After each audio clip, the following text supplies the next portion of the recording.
bersama Anggi di segmen Mapping Market Analyze Today. Hari ini, hari Minggu tanggal 29 Maret 2020, Anggi mau bahas 4 pair yang akan analisa versi Anggi kira-kira di beberapa hari ke depan itu seperti apa dan apa yang harus dilakuin. Nah, 4 pair ini Anggi menggunakan 3 indikator, yaitu indikator RSI, indikator Bollinger Band, dan indikator Fibonacci Retracement. Nah, kalau misalnya teman-teman nih masih bingung tentang penarikan Fibonacci Retracement, bisa cek di link di bawah. Nanti Anggi kasih link di bawah di video sebelumnya. Nanti tonton dulu videonya cara penarikannya seperti apa biar nyambung sama pembahasan kali ini. Nah, pembahasan kali ini adalah pair yang long term ya, analisa long term kurang lebih seperti apa. Nah, karena untuk harga yang berjalan itu rata-rata masih wait and see atau belum bisa langsung eksekusi untuk mengambil entry position buy atau sell gitu. Kalau misalnya teman-teman pengen tahu lebih lanjut tentang signal-signal yang terbarunya atau yang terupdate-nya, karena kita tiap hari nge-share signal harian, memberikan juga analisa dan edukasinya. Kayak di channel kita nanti Anggi tunjukin di sebelah sini contohnya seperti apa. Di situ jelas ada resultnya, ada juga signalnya, ada juga analisanya. Kenapa kita mengambil buy atau sell di pair yang A, B, C dan sebagainya. Di situ lengkap banget di channel Telegram kita gitu. Atau boleh cek aja di Instagramnya VivaFX_. Di situ juga jelas banget. Di situ ada kamus forex. Di situ juga ada signal-signal dan result hasil dari analisa trading kita. Jadi kamu boleh lihat dulu, kepoin dulu biar biar nyambung gitu sama pembahasan kali ini.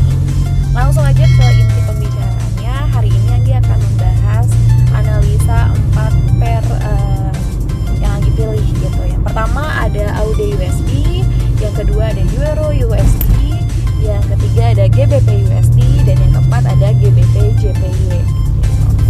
Langsung aja yang pertama AUD USD. Kita lihat di time frame H4.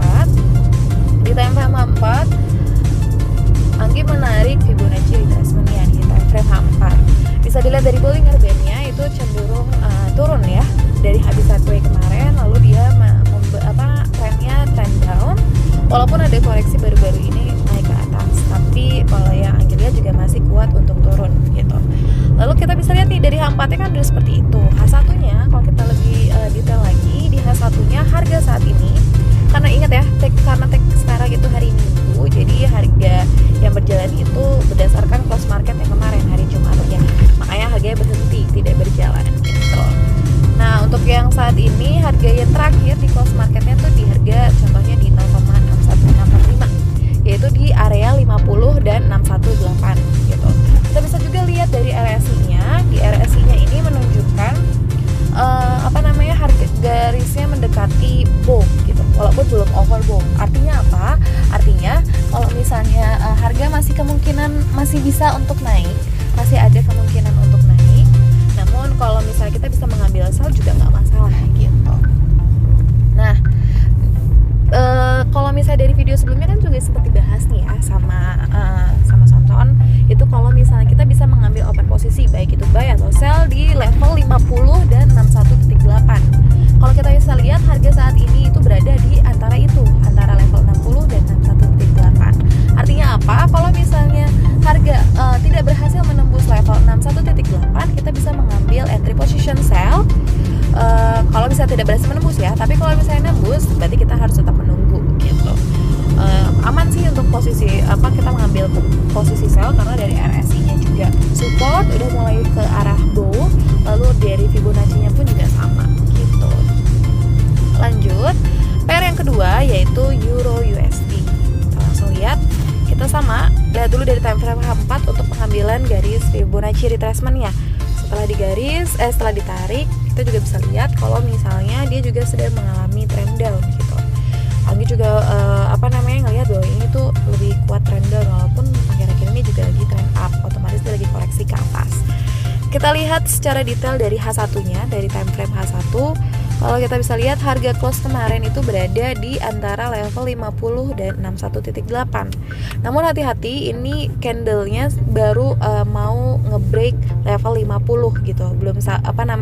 Masih belum tahu apakah ini dilanjut naik dulu sampai ke atas sampai di level 61.8 atau tidak gitu. Jadi ini masih wait and see kemungkinannya seperti apa. Dari RSI-nya pun juga udah menunjukkan di level mau memasuki level bull gitu.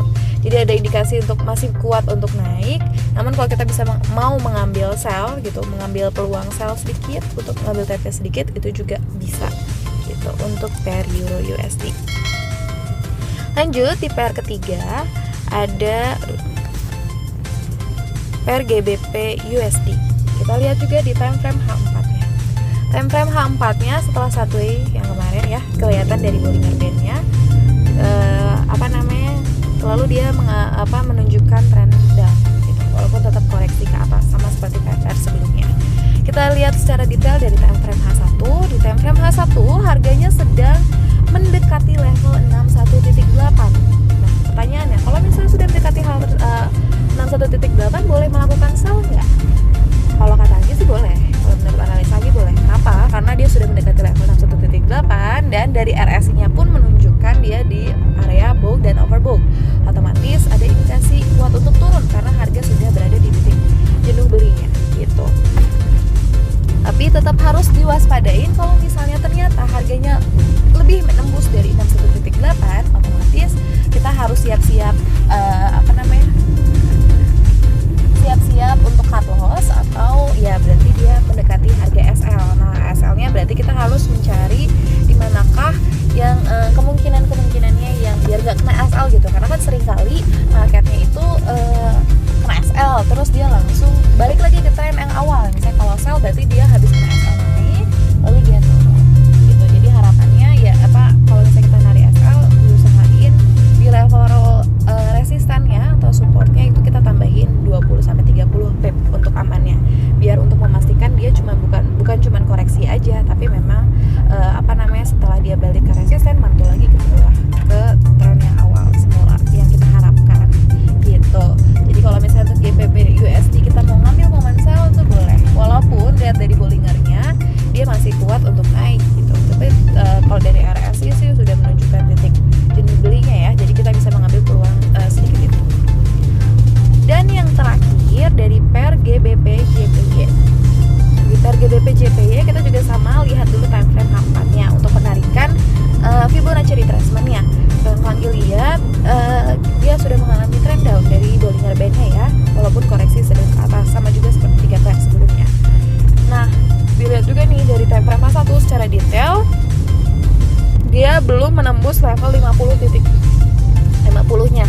Belum menembus 50-nya. Jadi otomatis kita masih menunggu untuk mengambil momen entry position sell-nya.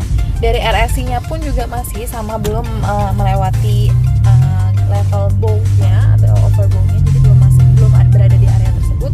Jadi agak beresiko kalau kita mengambil momen sell. Nah, kalau kayak gini kita boleh buy nggak? Karena kan dia masih mungkin gitu untuk peluangnya masuk ke area sell-nya. Kalau gitu kita manfaatin aja, karena kan kalau di forex kita bisa manfaatin peluang naik dan turunnya gitu dengan entry position buy atau sell itu boleh atau enggak gitu. Boleh, tapi tetap harus diperhatikan, takutnya kalau misalnya level 50 ternyata dia mantul ke bawah itu kayak gimana? Berarti kita juga rugi kan. Nah, tetap harus diperhatikan juga di sebelumnya apakah nih kalau menurut Anggi di time frame H1 dia sudah melewati upper band sudah mendekati upper bandnya gitu. Jadi walaupun dia bisa tembus melewati upper bandnya, cuman itu butuh harga yang kuat untuk melewati itu. Jadi kemungkinannya sih udah mantul ke bawah duluan gitu sebelum kita nunggu di level 61.8. Tapi kita juga harus lihat di time frame yang lain. Kalau kita lihat H4-nya juga sama, dia udah mendekati mendekati upper bandnya. Kalau dari M30-nya tuh juga sama. Nah, berarti kalau misalnya kita udah lihat nih dari kalau kita lihat D1 GBP JPY dia masih belum mendekati upper bandnya, otomatis dia masih kuat buat naik secara long term. Di RSI-nya pun juga sama, dia masih di area pivot gitu, jadi masih kuat buat naik. Tapi tetap kita harus lihat di time frame yang kecil yang lainnya, karena kan market juga nggak secepat itu naik atau turun kan, pasti masih ada koreksinya dan sebagainya, masih ngetes garis resistennya kita dan sebagainya. Nah, jadi itu tetap harus diperhatikan gitu. Itulah menurut analisa Anggi dari 4 pair barusan pembahasannya. berdasarkan dari 3 indikator tadi.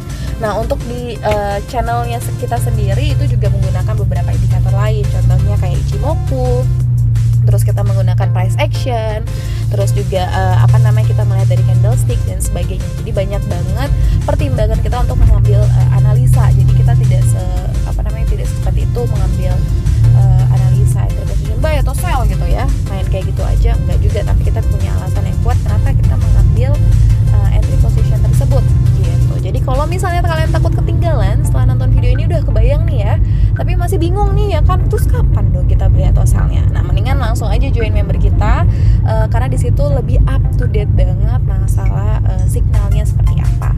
Nah, kalau teman-teman juga masih bingung tentang pembahasan tadi kenapa bisa menganalisa seperti itu, boleh kontak juga di bawah atau komen di bawah ini, langsung tanya